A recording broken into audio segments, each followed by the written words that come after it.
Welcome, dear listeners, and in this video we're going to discuss the construction of custom pipelines in LightAutoML.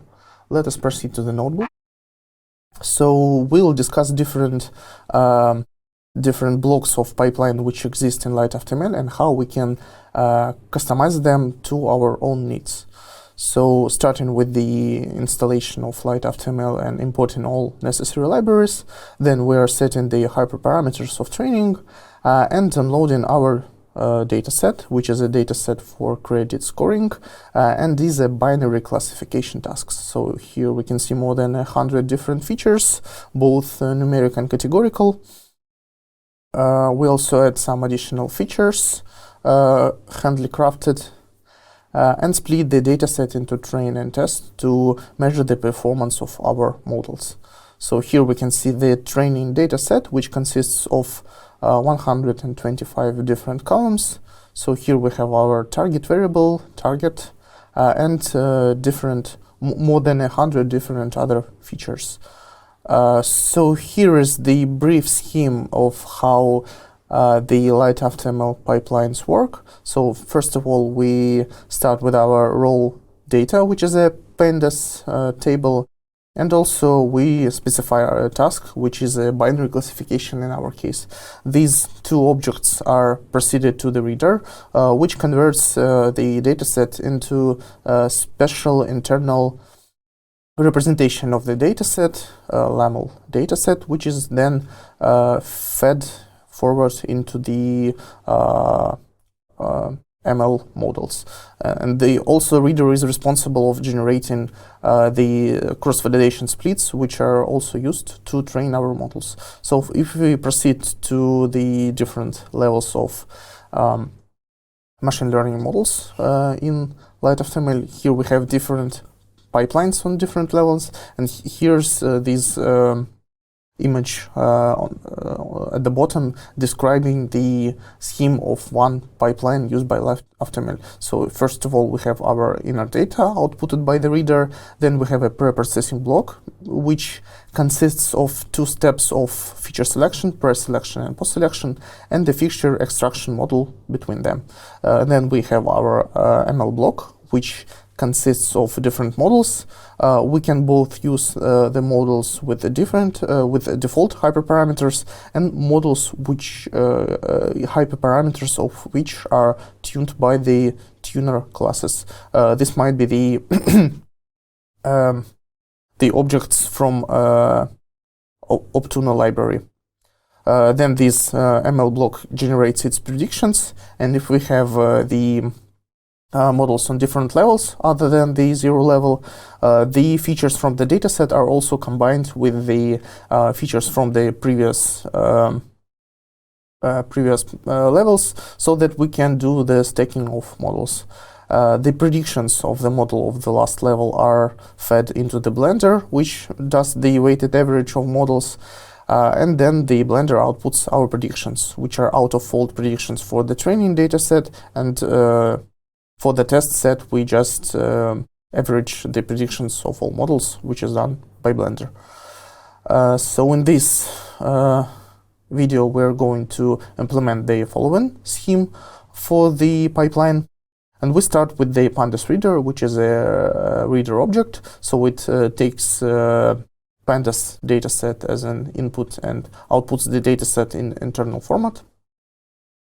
So here we initialize the pandas to pandas reader, and then call the feedRead function of it, which takes our training data, and we also need to specify a role for our target, so that it is cut off from the dataset and not outputted by the pandas reader to be fed into the machine learning models. So here we can see the data set, which has the shape of 8000 by 110, which is less features than we had in the beginning. So I remind you that there were 125 columns in the initial pandas table. We also can see that the type of this value is pandas dataset, an internal structure of LightAutoML. And here we can see these two the target, which is the target cut off from the pandas table, and the rest of the features are stored in the data variable. This dataset also stores the roles of the variables. So here we can see that, for example, the flag phone is a numeric feature determined by the pandas reader, and we also can see some additional parameters of processing of this feature. For example, we don't need to do discretization for this feature, or this feature is not a probability feature.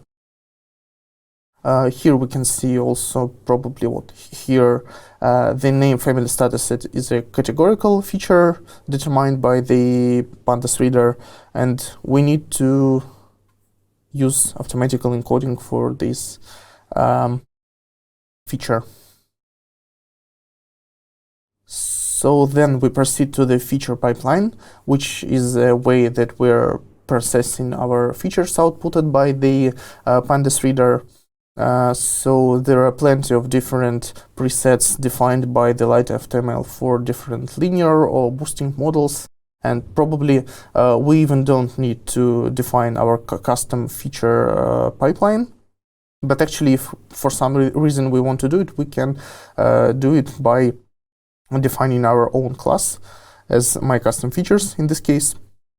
And all we have to do is to implement the function create pipeline, which takes the training sample, and in this case we see the selection of different features, numerical and categorical, and the categorical features are processed with a combination of label encoder and target encoder, and the numerical columns are processed with filling missing values with a median value, and using the standard scaler to normalize our sample.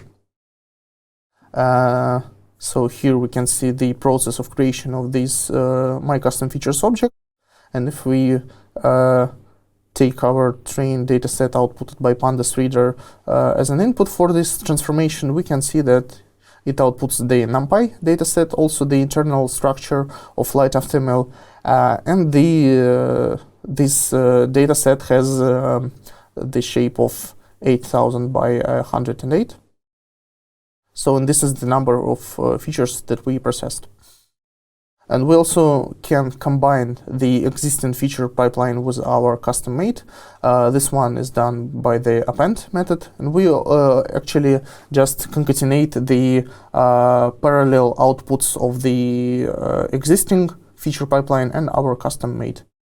If for some reason we want to make the pipeline sequential, so that the output of LightAutoML pipelines goes into our custom feature pipeline, we can do this by setting set sequential and then calling the append method on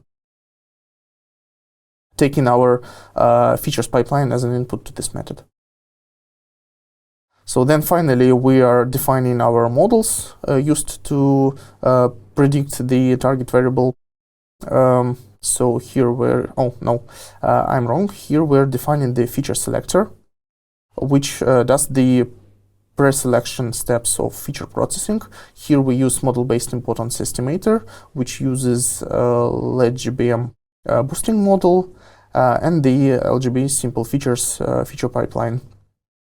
And then we just call the importance cutoff selector class for these LGB simple features. For the boosting model, we also select this M by IE class, and also set the level of cutoff, which is 0 in our case, which means that we take all features that are at least a little bit important for the prediction of our target variable. Then we're defining the first ML pipeline for the first level. So here we have two different parallel models. Here we see the model 2, which is a boosting with some default hyperparameters, and also model 1 with params tuner, which is also a gradient boosting, but the parameters of this model will be tuned by the params tuner 1, which is an Optuna tuner, so a wrapper on top of the Optuna library. And also here we select the pre-selection step, which is our selector defined in the previous cell. We also have our features pipeline, which was the concatenation of LGB simple features and our my custom features pipeline. And we don't use any post-selection, which is set to none. Here we also have the second level, which actually uses the prediction of the first level models for stacking. And here we just have a gradient boosting, which has freezed default parameters, no pre-selection, no post-selections, and the features pipeline as defined by LGB simple features. So finally, we generate the AutoML object, which is the combination of our pandas to pandas reader and the models of different levels. Here we have one pipeline and the second pipeline, which is the second level model used for staking. Finally, we generate, we fit our AutoML to the training data.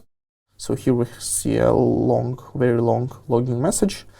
After the model has fitted, we can analyze the fitted model.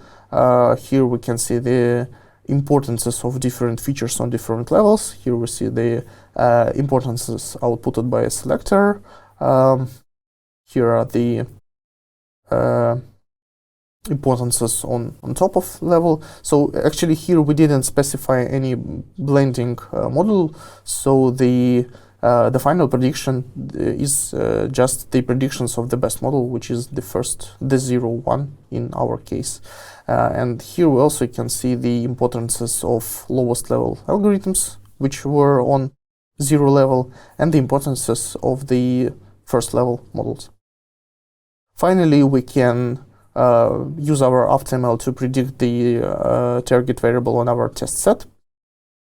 And here we can see the ROC-AUC metrics, which are 0.7 for out-of-fault prediction on the train set and 0.72 for the test set. So that's all. Thank you for your attention.